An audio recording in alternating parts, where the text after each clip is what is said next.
walaupun secara online, tapi kita percaya bahwa hadirat Tuhan selalu ada bagi kita dimanapun kita berada. Tuhan selalu ada bagi kita.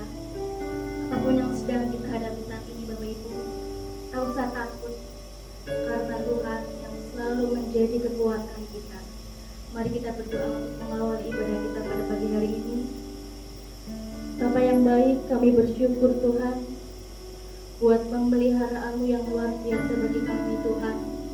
Kami bersyukur Tuhan memiliki Allah yang luar biasa, yang selalu menguatkan kami, meneguhkan kami, memberikan kami sukacita yang luar biasa. Apapun yang sedang kami hadapi saat ini Tuhan, kami percaya Engkau yang selalu membentengi kami Tuhan.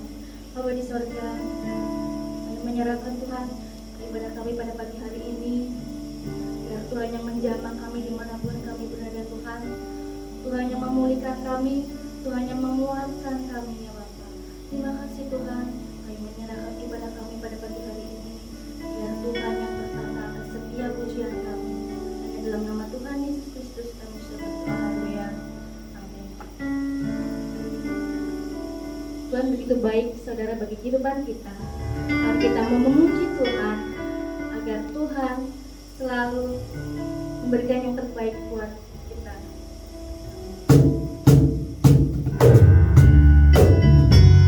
Mari kita bersorak-sorak buat Tuhan, karena kasih-Nya tak pernah berhenti bagi kehidupan kita, saudara.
adalah satu-satunya pengharapan kami Tuhan.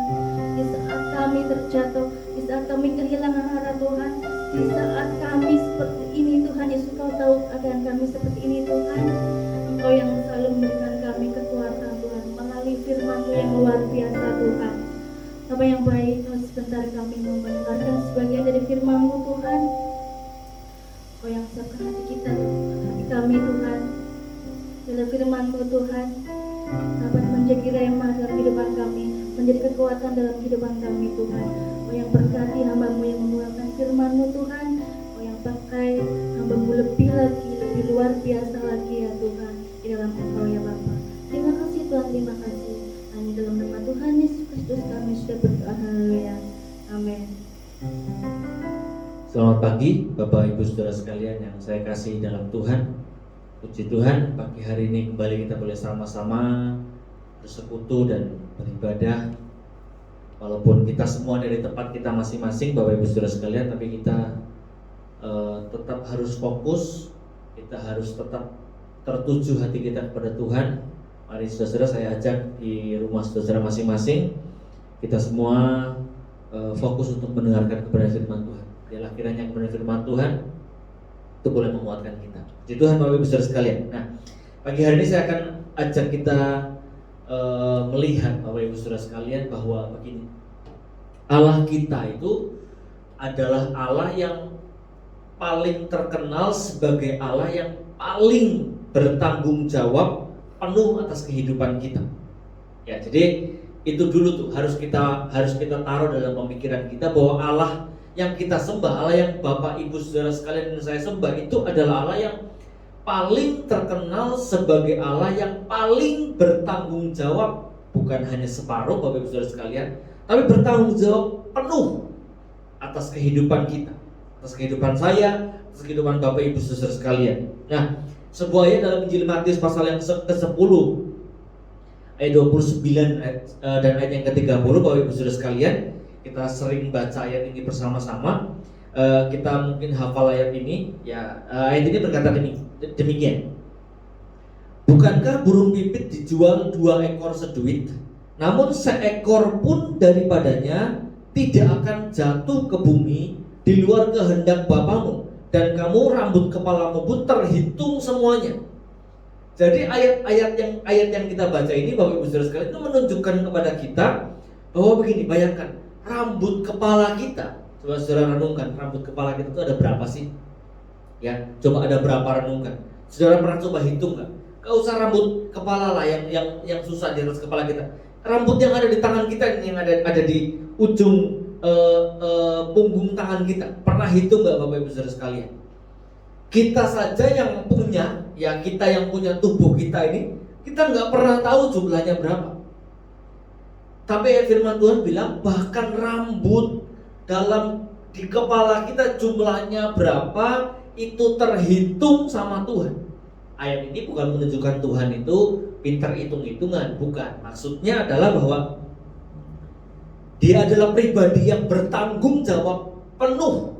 Artinya penuh, sepenuh itu Dia bertanggung jawab atas kehidupan kita. Jadi tidak pernah sedetik pun Bapak Ibu Saudara sekalian ada waktu-waktu di mana Dia lengah, tidak memperhatikan kita. Kita jatuh lalu kita bilang Tuhan lagi nggak memperhatikan kita, lagi merem sebentar, nggak pernah. Jadi ini menggarisbawahi kepada kita lebih lagi bahwa Allah yang kita sembah itu Allah yang paling bertanggung jawab atas kehidupan kita. Ya, cuma Bapak Ibu Saudara sekalian kadang-kadang realita yang terjadi dalam kehidupan kita tuh seringkali lebih percaya kepada penyertaan lain, ya, kepada hal-hal yang lebih nyata di depan mata kita ketimbang kepada pribadi Allah yang sudah jelas Dia sendiri berfirman bahwa seluruh kehidupan kita adalah tanggung jawabnya Dia sepenuhnya. Ya, kadang-kadang kita lebih memilih percaya kepada hal-hal yang kelihatan di mata kita. Oh, itu yang bisa nolong saya, yang kelihatan. Oh, orang itu yang jelas bisa menolong saya. Kalau Tuhan, ya saya tahu Dia bisa nolong saya, tapi kurang nyata kayaknya. Kita lebih memilih percaya kepada kalau saya punya uang banyak pasti bisa menolong kehidupan saya. Kalau saya punya rekan dengan jabatan yang tinggi, mungkin itu bisa lebih menolong saya. Saya bisa hidup lebih aman. Kalau saya punya pistol, mungkin hidup saya lebih tenang. Saya tidak takut apapun. Saya tidak bisa terganggu. Saya punya koneksi, mungkin bisa lebih membantu saya ketimbang saya harus percaya kepada Tuhan. Ini realita yang sering terjadi dalam kehidupan kita, Bapak Ibu Saudara sekalian. Jadi pagi hari ini saya mau ajak kita meneguhkan hati kita. Kita semakin meyakinkan hati kita, iman kita, pemikiran kita, bahwa Allah adalah pribadi yang paling memungkinkan, paling bertanggung jawab, paling mungkin untuk bertanggung jawab penuh atas kehidupan kita sekalian. Ya, saya akan ajak kita melihat sebuah ayat yang akan menolong kita untuk memahami betapa bertanggung jawabnya Allah secara penuh dalam kehidupan setiap kita. Yesaya pasal 41 ayat yang ke-13. Mari saya ajak Bapak Ibu Saudara sekalian di rumah buka Alkitab masing-masing, atau saudara ada dimanapun, di jalan atau dimanapun, mari buka Alkitab kita bersama-sama. Atau saudara mungkin tidak, saya akan bacakan. Mungkin nggak bisa buka Alkitab, lagi di jalan barangkali, tapi saya akan bacakan bagi Bapak Ibu Saudara sekalian. Mari simak sama-sama Bapak Ibu. Yesaya 41 ayat yang ke-13, firman Tuhan berkata, sebab aku ini Tuhan Allahmu. Ya. Sebab aku ini Tuhan Allahmu, memegang tangan kananmu dan berkata kepadamu, janganlah takut, akulah yang menolong engkau. Wow, ayat ini ayat yang luar biasa Bapak Ibu Saudara sekalian. Ayat ini berkata, aku Tuhan, aku Allahmu. Yang ketiga ayat ini bilang, aku yang memegang tangan kanan. Tiga hal ini yang akan saya ajak kita lihat bersama-sama pagi hari ini. Ada tiga pernyataan dari Tuhan yang ditulis dalam kitab Yesaya pasal 41 ayat yang ke-13. Yang pertama dia berkata begini, kenapa dia itu adalah pribadi yang paling mungkin untuk bertanggung jawab sepenuhnya dalam kehidupan kita? Karena yang pertama dia bilang begini, aku Tuhan. Apa arti dari aku Tuhan? Aku Tuhan itu dalam Alkitab kita bahasa asli selalu menggunakan kata YHWH.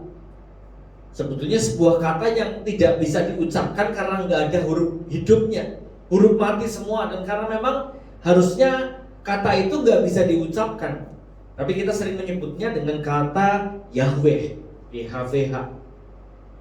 Apa arti dari YHWH? Ketika dia bilang aku Tuhan, itu dia sedang bilang aku Yahweh. Yahweh itu artinya adalah Allah eksis, Allah yang selalu ada. Jadi ketika dia bilang aku Tuhan, ketika kita memikirkan bahwa Allah adalah pribadi yang paling mungkin untuk bertanggung jawab sepenuhnya dalam hidup kita, adalah ketika kita mendengar dia berkata dia adalah Allah yang selalu ada. Dia bilang aku Tuhan, aku Allah yang selalu ada bagi kamu. Nah, kapan Allah selalu ada? Keluaran pasal yang ketiga ayat yang ke-14, Bapak Ibu Saudara sekalian. Coba lihat sama-sama Keluaran pasal yang ketiga ayat yang ke-14. Keluaran pasal yang ketiga ayat yang ke-14, saya ajak kita semua membaca ayat ini. Keluaran pasal 3 ayat yang ke-14, dia berkata, firman Allah kepada Musa, aku adalah aku.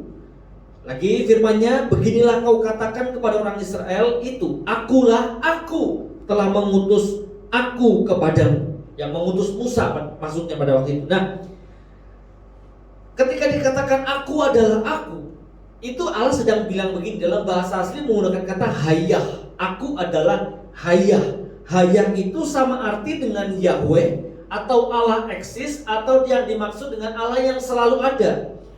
Jadi ketika dia bilang aku adalah Allah yang eksis, Allah yang selalu ada, itu kapan? Yaitu Allah yang ada di masa lampau dulu, Allah yang ada di masa sekarang ini, dan Allah yang ada di masa depan nanti. Jadi ketika dia berkata aku Tuhan, aku adalah Allah yang ada di masa lampau, dulu aku ada.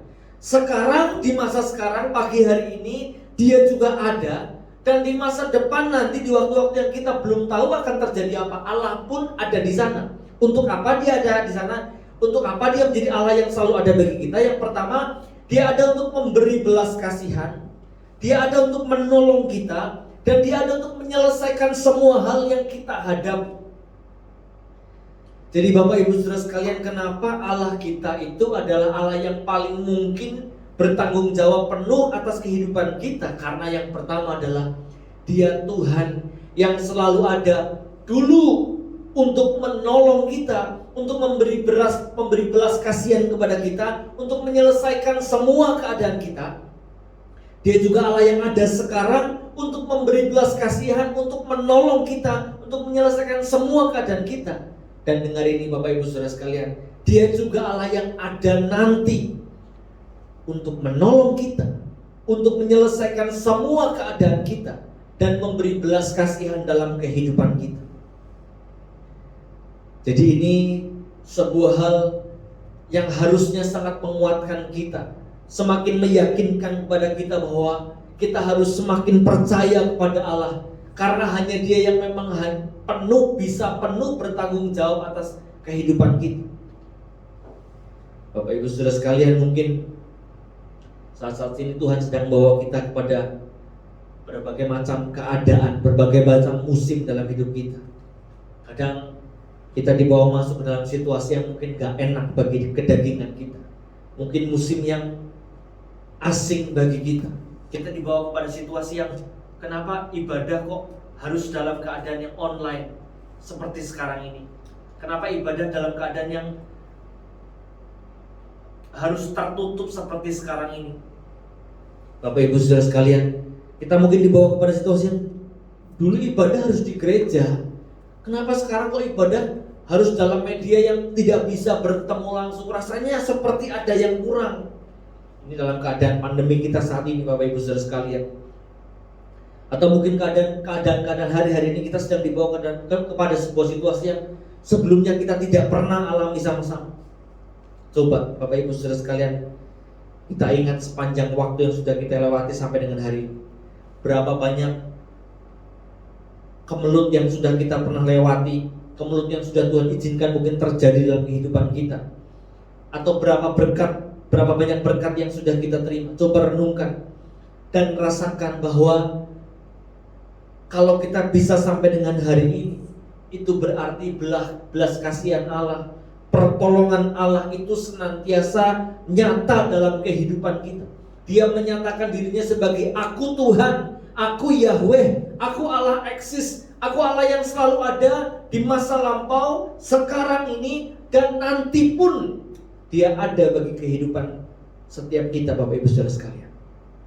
Jadi kita harus semakin sadar bahwa kalau kita boleh ada sebagaimana kita ada sampai dengan detik ini, walaupun di kiri kanan kita mendengar banyak kengerian, banyak berita-berita yang mungkin membuat kita gentar, tapi percayalah Bapak Ibu Saudara sekalian, semua yang terjadi dalam kehidupan kita sampai detik ini masih nyata bahwa Tuhan itu selalu ada bersama-sama dengan kehidupan setiap kita. Karena Dia Tuhan, Dia Allah yang selalu ada. Yang kedua, kalimat kedua dalam Yesaya pasal 41 ayat yang 13. Kalimat kedua berkata begini, aku bukan hanya menyatakan, Tuhan bukan menyatakan dirinya sebagai Yahweh. Yang kedua dia bilang, aku Allah. Ya, aku Allah. Allah itu dalam bahasa Alkitab asli itu menggunakan kata Elohim. Ya, kalau Tuhan itu Yahweh, kalau Allah itu adalah Elohim. Elohim itu artinya berarti pribadi yang tinggi, pribadi yang sangat agung, pribadi yang sangat mutlak. Ya. Dalam Bilangan 23 ayat 19 dan ayat yang ke-20 nanti saudara bisa baca ayat ini. Di sana dikatakan begini, Allah itu bukan manusia. Dan selanjutnya, jadi maksudnya adalah begini, jangan disamakan Allah dengan manusia. Ketika disebut Allah itu bukan manusia, itu yang dimaksud adalah dalam bentuk Dia menyertai. Kalau manusia, Bapak Ibu Saudara sekalian, yang namanya manusia, sedekat apapun orang yang dalam kehidupan kita, cepat atau lambat, dia dulu atau kita dulu, yang namanya manusia, penyertaannya itu ada batasnya.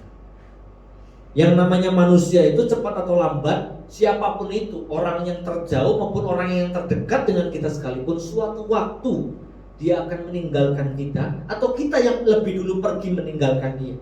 Itu manusia. Ketika dikatakan Allah bukanlah manusia, Allah ini sedang disamaratikan dengan bahasa Yunani yang disebut dengan Immanuel, bahwa Allah yang menyertai kehidupan orang percaya tanpa batas waktu, tanpa batas keadaan, tanpa batas apapun yang bisa menghalangi penyertaannya dia dalam kehidupan kita. Itu yang disebut dengan Immanuel.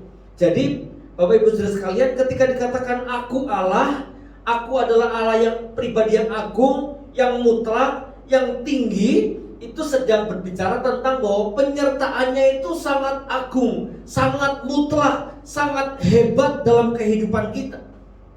Ketika dia bilang aku Allah, dia sedang bilang bahwa aku adalah pribadi yang berjanji untuk menyertai kamu dalam bentuk yang tidak pernah terbatas. Waktu boleh berlalu, orang boleh datang dan pergi, keadaan boleh berubah, musim boleh berganti, tapi Allah dia berjanji, aku Immanuel, Allah yang selalu berjanji untuk menyertai kehidupan setiap kita. Jadi Bapak Ibu Saudara sekalian, Ibrani pasal 13 ayat yang kelima dan ayat yang ke-6. Di sana ayat yang kelima bagian yang B, Bapak Ibu Saudara sekalian, bisa dibaca nanti. Kalimat di sana dikatakan begini, karena Allah telah berfirman, aku sekali-kali tidak akan membiarkan engkau, dan aku sekali-kali tidak akan meninggalkan engkau. Ayat yang ke-6, sebab itu dengan yakin kita dapat berkata, Tuhan adalah penolongku, aku tidak akan takut. Apakah yang dapat dilakukan manusia terhadap aku?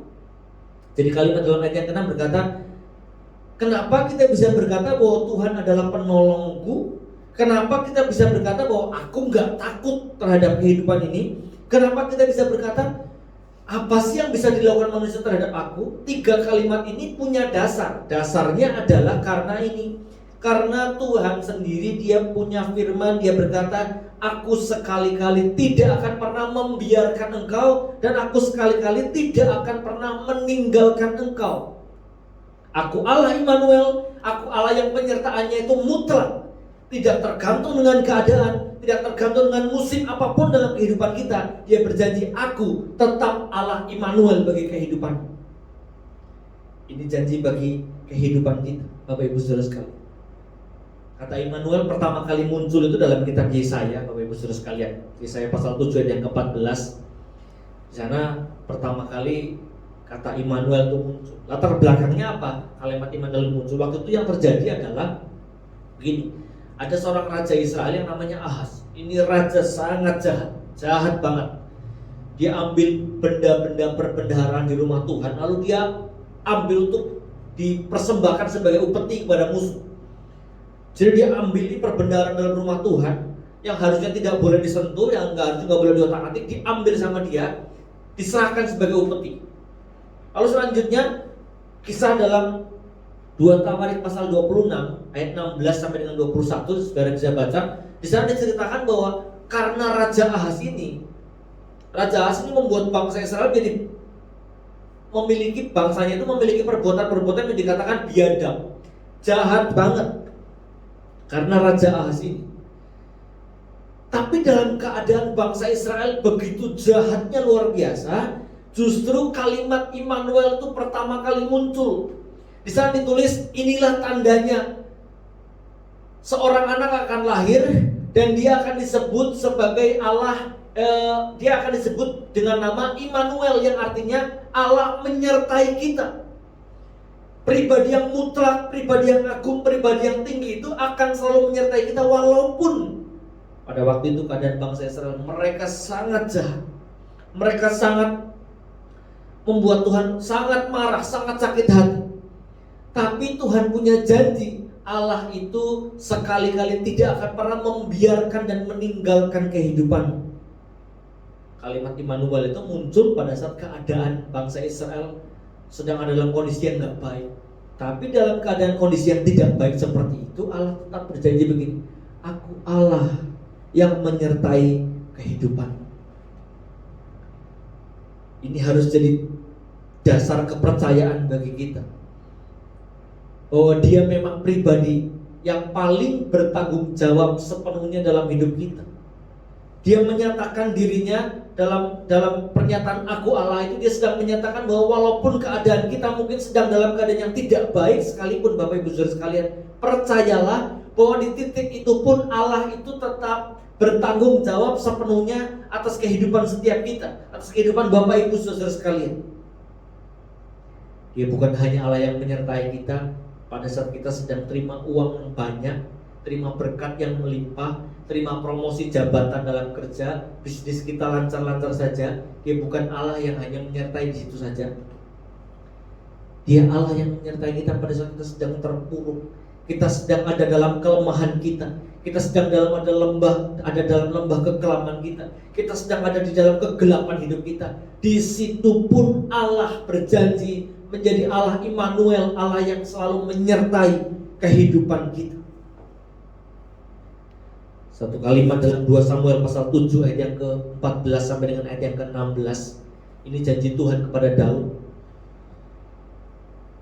Tuhan berkata begini buat Daud pada waktu itu. Dan mari pegang ini jadi perkataan bagi kehidupan kita. Aku akan menjadi bapaknya dan ia akan menjadi anakku. Apabila ia melakukan kesalahan, maka aku akan menghukum dia dengan rotan yang dipakai orang dan dengan pukulan yang diberikan anak-anak manusia. Tetapi, perhatikan kalimat ini Bapak Ibu Saudara sekalian, kasih setiaku tidak akan hilang daripadanya seperti yang kuhilangkan daripada Saul. Ini janji kepada Daud. Keluarga dan kerajaanmu akan kokoh untuk selama-lamanya di hadapanku. Tahtamu akan kokoh untuk selama-lamanya. Ini janji Tuhan. Ini pernyataan dia sebagai Allah yang Immanuel, Allah yang menyertai dengan tidak terbatasi oleh keadaan kita. Kayak tadi bilang, kalau ia melakukan kesalahan, ya dia hukum. Tapi janjinya dia berkata bahwa kasih setiaku tidak akan pernah hilang daripadanya. Pada saat kita sedang jatuh, Tuhan akan ajar kita supaya kita bisa bangkit. Pada saat kita sedang masuk ke dalam hal-hal yang tidak baik, Tuhan akan tarik kita. Pada saat dia sedang tarik kita, mungkin rasanya gak enak, rasanya seperti terhukum. Tapi percayalah, kita ada dalam penyertaan Tuhan. Kita ada dalam janji Tuhan yang berkata bahwa dia sekali-kali tidak meninggalkan kita dan tidak akan pernah membiarkan kehidupan kita. Maka dari sini Bapak Ibu Saudara sekalian, kita harus yakin bahwa dia Allah yang paling mungkin untuk bertanggung jawab penuh dalam kehidupan kita. Lalu yang ketiga Bapak Ibu Saudara sekalian, kalimat dalam Yesaya pasal 41 ayat yang ke-13 berkata begini. Selain dia bilang aku Tuhan, kenapa dia bertanggung jawab atas hidup kita? Kenapa dia yang paling mungkin bertanggung jawab penuh atas kehidupan kita? Karena dia Tuhan yang ada dulu untuk menolong, sekarang untuk menolong, dan nanti. Lalu yang kedua dia berkata aku Allah yang penyertaannya itu mutlak, tidak datang dan pergi, selalu ada bersama-sama dengan kita dalam setiap musim, keadaan, dan bentuk apapun dalam kehidupan kita. Tapi yang ketiga dia juga berkata begini, aku memegang tangan kananmu. Yesaya pasal 41 ayat yang ke-13. Aku memegang tangan kananmu. Kenapa tangan kanan Bapak Ibu Saudara sekalian? Kenapa kok Tuhan gak bilang aku pegang tangan kirimu? Dia bilang dia pegang tangan kanan kita itu karena tangan kanan itu identik dengan segala macam hal yang kita kerjakan dalam hidup kita. Ya artinya semua hal-hal dalam kehidupan kita kan rata-rata kita gunakan dengan tangan kanan. Kita berkarya, kita melakukan apapun, hampir keseluruhan yang kita lakukan itu kita lakukan dengan tangan kanan. Walaupun ada beberapa orang yang bilang kidal, pakainya tangan kiri. Tapi artinya kalimat ini sedang menyatakan bahwa tangan kanan itu bicara atau identik dengan segala macam hal yang kita kerjakan dalam hidup kita. Artinya bahwa Dia berjanji, ketika dia berjanji bahwa dia adalah Allah Yahweh, dia adalah Allah Immanuel, dia adalah Allah yang penyertaannya itu mutlak dalam kehidupan kita. Dia sedang berkata bahwa dia bukan hanya menyertai kita pada saat kita sedang mungkin melayani di gereja, sedang melakukan hal-hal yang dalam acara kebaktian mungkin. Bukan hanya itu saja. Ketika dia berkata, aku memegang tangan kananmu, itu dia sedang berkata bahwa aku Allah, aku adalah Yahweh, aku Elohim yang menyertai kamu, bukan hanya pada saat kamu sedang ada dalam gereja atau acara kebaktian, tapi dia menyertai kita juga dalam pekerjaan kita. Dia menyertai kita juga dalam rumah tangga kita, dalam pendidikan kita, dalam masa depan kita, cita-cita kita. Allah tetap berjanji menyertai kehidupan kita. Jadi Bapak Ibu Saudara sekalian, janjinya bagi kehidupan kita orang percaya adalah penyertaannya atas seluruh bagian kehidupan kita. Ini janji Tuhan bagi kita. Jadi dari ketiga kalimat yang Tuhan sampaikan bagi kita ini, aku Yahweh, aku Allah, aku memegang tangan kananmu. 3 kalimat ini itu harusnya menjadi pondasi yang sangat kuat dalam hidup kita, untuk kita bisa percaya, oh, aku tahu siapa yang bertanggung jawab sepenuhnya dalam kehidupanku. Aku yakin ketika aku taruh kepercayaanku kepada pribadi Allah, maka hidupku ada dalam tanggung jawab penuh seorang pribadi yang sangat mungkin untuk bertanggung jawab dalam kehidupan kita. Kalau kita percayakan diri kita kepada yang lain, ya, kita percayakan kepada materi nggak ada, kita oleh. Kita percayakan diri kita kepada orang-orang, mungkin koneksi kita yang orang-orang yang punya jabatan tinggi, ketika mereka sudah nggak ada, kita goyah. Kita mau taruh hidup kita, mau taruh di mana? Kita mau tahu kepada siapa hidup kita untuk kita kasih tanggung jawab? Tidak ada yang bisa. Segala hal dalam dunia ini akan berlalu. Materi, jabatan, semua orang terdekat kita pun semua akan berlalu. Semua ada masanya. Tapi ketika kita mempercayakan kehidupan kita kepada Tuhan, maka itu sudah tepat, karena kita ada dalam tangan seorang pribadi yang paling mungkin untuk bertanggung jawab penuh atas kehidupan kita. Maka pagi hari ini Bapak Ibu Saudara sekalian, apapun keadaan kita pagi hari ini, situasi yang tidak menentu saat-saat ini, mungkin saudara sedang dalam keadaan sakit, mungkin saudara sedang dalam ketakutan, saudara mungkin ada dalam pergumulan yang hebat, saudara mungkin sedang dalam sebuah situasi yang menyesakkan kita, sampai membuat kita mungkin menangis mengelus dada barangkali. Jangan percayakan diri kita kepada hal lain, jangan percayakan diri kita kepada hal-hal yang sifatnya fana. Percayakan hidup kita hanya kepada pribadi yang kekal, pribadi yang kita sudah jelas tahu firman Tuhan berkata dia bertanggung jawab sepenuhnya atas kehidupan kita. Percayakan hidup kita kepada Tuhan, maka kita bisa dengan bangga kita nyanyikan lagu, ku tahu siapa yang pimpin hari depan hidupku, semuanya oleh Tuhan, dari Tuhan terencana sempurna, menghadapi gelombang dalam jalan hidupku, ku bersandar pada Tuhan, serahkan semuanya. Jadi pada pagi hari ini percayakan hidup kita kepada Tuhan, karena Tuhan adalah pribadi yang paling mungkin, paling mampu, paling bisa kita percaya untuk bertanggung jawab atas kehidupan kita.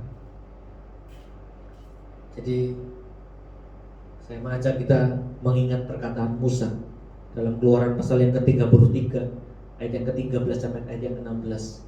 Ini sering kali saya sampaikan buat bagi Bapak Ibu Saudara sekalian untuk menjadi prinsip hidup kita. Seperti Musa, dia berkata begini, Tuhan, kalau Engkau tidak menyertai aku tidak mau berjalan. Jangan biarkan aku jalan kalau Engkau tidak menyertai aku.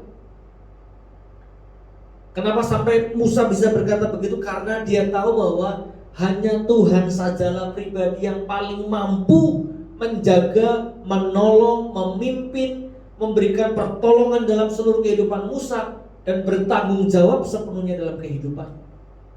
Maka ini juga yang harus jadi pegangan bagi hidup kita. Jangan berjalan, jangan mengambil keputusan, jangan mempercayakan diri kepada apapun selain kepada pribadi Tuhan. Kalau Tuhan ada bersama-sama dengan kita, percayalah, walaupun kita masuk dalam lembah kekelaman sekalipun, di situ pun firman Tuhan punya janji berkata, gadamu dan tongkatmu itu akan selalu menopang dan menuntun seluruh kehidupan kita.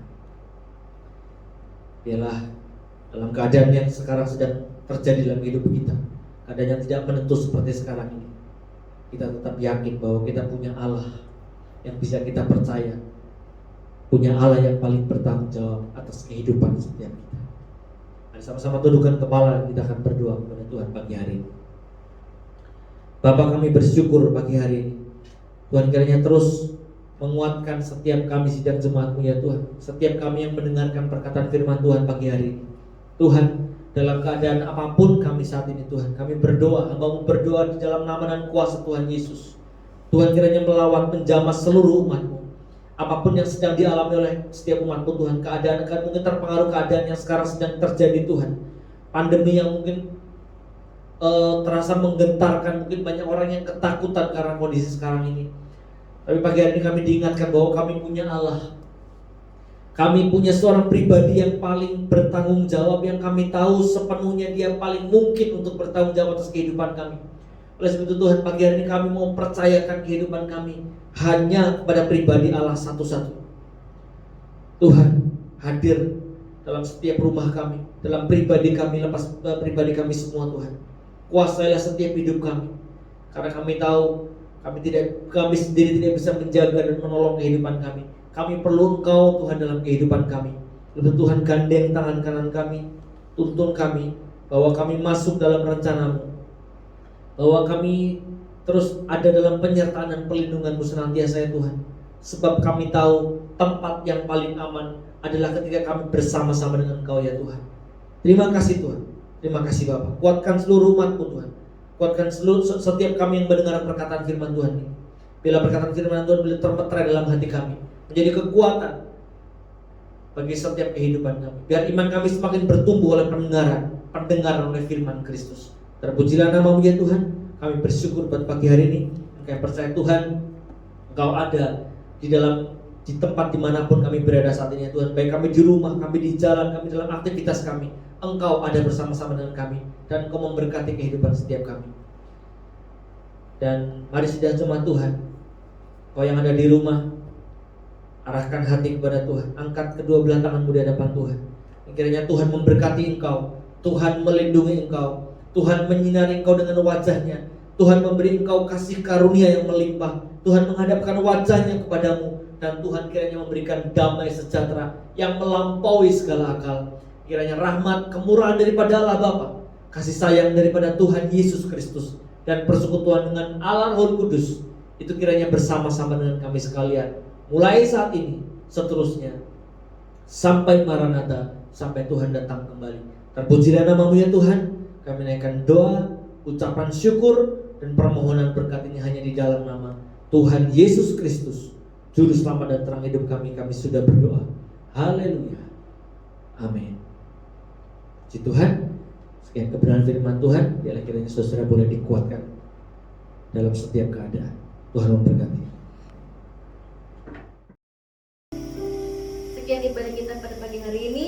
Tetap jaga kesehatan. Selamat hari Minggu dan Tuhan Yesus memberkati.